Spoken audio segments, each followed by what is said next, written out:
Световна футболна легенда в помощ на български деца в неравностойно положение. Фондация Реал Мадрид откри школа в Видин, а край Дунав дойде легендата на испанския клуб Емилио Бутрагеньо.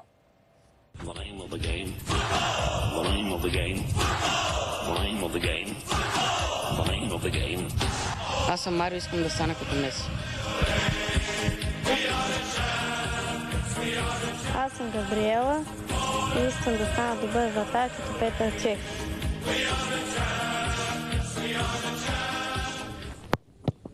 Марио и Габриела вече са по-близо до мечтите си да играят истински футбол с помощта на школата на Реал Мадрид. Колко годишен беше, когато за първи път хвана топка?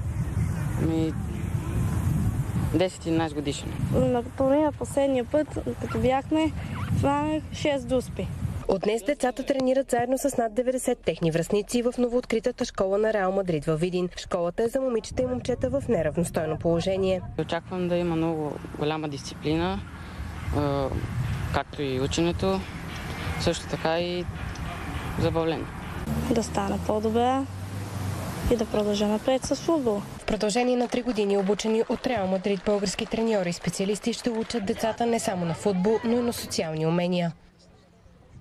Няма да играят само футбол, ще има и социални тренировки, общо образователни, чрез спорта да се интегрират много по-лесно в обществото, защото чрез това нещо се изграждат много други качества, които ще им помогнат в живота.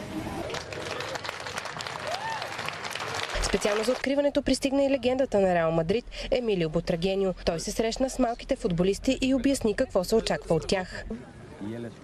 Да изпълняват основните принципи, които ние се опитваме да предадем. Това е дисциплината, ангажимента и усилието. Така че в училище трябва да изкарвате добри оценки и съм сигурен, че тук ще се радвате на много успехи. Тези, които са най-добри, имат удоволствието да се срещнат с екипа на Реал Мадрид, с действащите футболисти, което смятам, че за всички тези деца е нещо уникално. През следващите години предстои други градове в България да се присъединят към школата на Реал Мадрид. За новините на Нова от Видин, Биляна Борисова.